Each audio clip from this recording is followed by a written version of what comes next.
বীরভূমের royal Bengal tiger, বীরভূমের বাঘ অনুব্রত মণ্ডল। আর বেশ কিছুদিন ধরে সেই অনুব্রত মণ্ডলকে নিয়েই কিন্তু জোর চর্চা চলছে। কেন? তার কারণ কিছুদিন আগেই অনুব্রত মণ্ডলের একটি ভাইরাল অডিও সামনে আসে, যা নিয়ে রাজ্য রাজনীতি একেবারে তোলপাড়।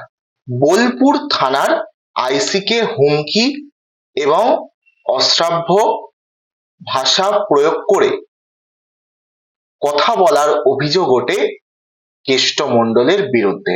যদিও দলের কাছে এই অডিও ক্লিপ ভাইরাল হওয়ার পর দল তাকে নির্দেশ দেয় ক্ষমা চাওয়ার, এবং দলের কথা মতোই তিনি ক্ষমা চেয়ে নেন। ক্ষমা চাওয়ার পাশাপাশি অনুব্রত মণ্ডল কিন্তু কিছু প্রশ্ন তুলেছেন। কি না, অনুব্রত মণ্ডলের প্রশ্ন ছিল যে তাদের মধ্যে কথাবার্তা, এই যে অডিও ক্লিপস ভাইরাল হয়েছে সেই কথাবার্তা এর যে রেকর্ডিং, এটা বিজেপি কি করে পেল? ভাইরাল করলো বিজেপি, কিন্তু বিজেপি কিভাবে পেল, কে দিল? তাহলে কি এর মধ্যে বড় চক্রান্ত রয়েছে? এমনও প্রশ্ন কিন্তু তুলেছে অনুব্রত মণ্ডল। আপনারা দেখছেন N24 টিভি, সঙ্গে রয়েছে আমি সাজিদ। চোখ রাখবো আজকের বিস্তারিত প্রতিবেদনে। এবার অনুব্রত মণ্ডলের ভাইরাল অডিও রেকর্ডিং, সেই কাণ্ডে নাম জড়ালো বীরভূমেরই আর এক নেতা, অত্যন্ত পরিচিত মুখ, কাজল শেখ। হ্যাঁ, নাম উঠে আসলো কাজল শেখের। তবে কাজল শেখ তিনি তার বিরুদ্ধে ওঠা অভিযোগ অস্বীকার করেছে। অনুব্রত মণ্ডলের যে কল রেকর্ডিং ফাঁস হয়েছিল সেই নিয়ে ইতিমধ্যেই চর্চা তুঙ্গে। আর নাম উঠে এলো বীরভূমেরই আরেক নেতা কাজল শেখের। আর এই নাম তুলে ধরলো কে? রাজ্যের বিরোধী দলনেতা শুভেন্দু অধিকারী। শুভেন্দু অধিকারী যেন একেবারে মুখিয়ে বসেছিল যে এই একটা জিনিস হয়েছে, এরপরে অনুব্রত মণ্ডলের কাছ থেকে বা তাদের কাছ থেকে একটা প্রশ্ন আসবে যে কিভাবে ভাইরাল হলো, কে দিল, কি করে হলো, এই অডিওটা সামনে এলো। যেই মুহূর্তে না অনুব্রত মণ্ডল এমন প্রশ্ন তুলেছে, সেই মুহূর্তেই শুভেন্দু অধিকারী বলে বসলেন যে কাজল শেখ এই অডিও আর কি ভাইরাল করেছে, এমন একটা দাবি করলেন কিন্তু শুভেন্দু।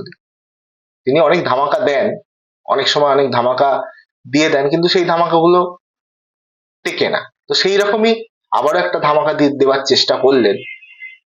তো এই নিয়ে আবার কাজল শেখ পাল্টা শুভেন্দু অধিকারীর মন্তব্যের জবাব দিয়েছে, আইনি পথে যাওয়ার হুঁশিয়ারি দিয়েছে, আদালতে দেখা হবে বলেও জানিয়েছে। প্রসঙ্গত বলে রাখি, এই যে কাজল শেখ, যারা জানেন না তাদের উদ্দেশ্যে বলি, ইনি হচ্ছেন বীরভূম জেলা পরিষদের সভাধিপতি। স্পষ্ট ভাষায় শুভেন্দু অধিকারী জানায় যে উনি ওই অভিযুক্তের কণ্ঠস্বর রেকর্ড করেছেন, তারপর সেটা বীরভূম জেলা পরিষদের সভাধিপতি কাজল শেখকে পাঠিয়েছেন, আর তারপর কাজল শেখই সেই অডিও রেকর্ড ফাঁস করেছেন।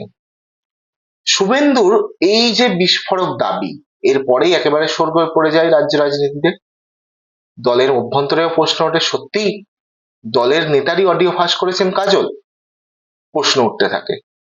যদিও বিরোধী দলনেতার এই দাবি একেবারে উড়িয়ে দিয়েছেন, উড়িয়ে দিয়ে কাজল শেখ পাল্টা বলেছেন আমি ওনার বিরুদ্ধে আইনি পদক্ষেপ নেব, উনি কিছু না জেনে কিভাবে এমন মন্তব্য করতে পারে। যদি এমন মন্তব্য করেছেন তাহলে উপযুক্ত প্রমাণ দিতে হবে, না হলে আদালতে দেখা হবে। কি বলছেন কাজল শেখ, শোনাবো আপনাদের। শুভেন্দু অধিকারী একটা বলেছেন যে যে রেকর্ডিংটা ভাইরাল হয়েছে সেটা নাকি আপনার মাধ্যমে পেয়েছে বিজেপি, কি বলবেন? লিক হয়েছে। শুভেন্দু অধিকারী তিনি 100টার মধ্যে 99টা মিথ্যা কথা বলেন, তার এটাও একটা প্রমাণ। কথা হয়েছে দুজনের সঙ্গে। সেখানে আমি কি প্রেজেন্ট ছিলাম? ছিলাম না। তাহলে অডিওটা আমি পেলাম কোত্থেকে? দুজনের মধ্যে কথা হয়েছে, স্বভাবতই তাদের মধ্যে তারা কাকে কাকে দিয়েছে তারাই বলতে পারবে।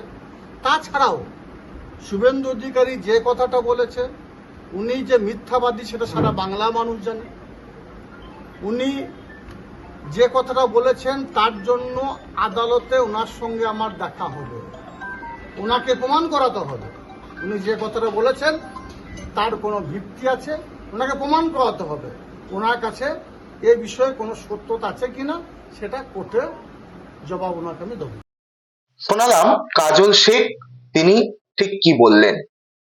প্রসঙ্গত বলে রাখি, এই অডিও কাণ্ডের পর ক্ষমা চেয়ে নিয়েছিলেন অনুব্রত মণ্ডল এবং তিনি লিখেছিলেন যে পশ্চিমবঙ্গের পুলিশ মন্ত্রী মাননীয় মুখ্যমন্ত্রী মমতা বন্দ্যোপাধ্যায়, পুলিশের সাধারণ কর্মী থেকে একজন বড় অফিসার সবাই দিদির কাছের মানুষ, তাদেরকে অপমান করার কথা ভাবতেও পারি না। সাম্প্রতিক ঘটনায় আমি দুঃখিত। দিদির পুলিশের কাছে একবার কেন 100 বারও হলে আমি ক্ষমা চাইতে রাজি। আসলে আমি নানা রকম ওষুধ খাই, দিদির পুলিশের বিরুদ্ধে কেউ কোনো অভিযোগ করলে মাথা গরম হয়ে যায়। সত্যি আমি দুঃখিত। তিনি এই মন্তব্য করার পরেও কিছু প্রশ্ন তো তিনি তুলেছিলেন, যে প্রশ্ন আগে আপনাদের সামনে বললাম, যে তিনি প্রশ্ন তুলে লিখেছিলেন যে আপনাদের ভাবতে হবে 3টে মহকুমা, বোলপুর, সিউড়ি, রামপুরহাট, এই 3 মহকুমার বিশাল মানুষের মহামিছিল দেখে কারা ভয় পেল? বিজেপি কি করে আমার আর আমাদের বোলপুরের আইসির সাথে গালমন্দর ফুটেজ পেল? কে দিল? কোনো চক্রান্ত নেই তো? অনুব্রত লেখেন, কোনো পুলিশ বন্ধু আমাকে ভুল বুঝলে আমি দুঃখিত ও ক্ষমা প্রার্থী।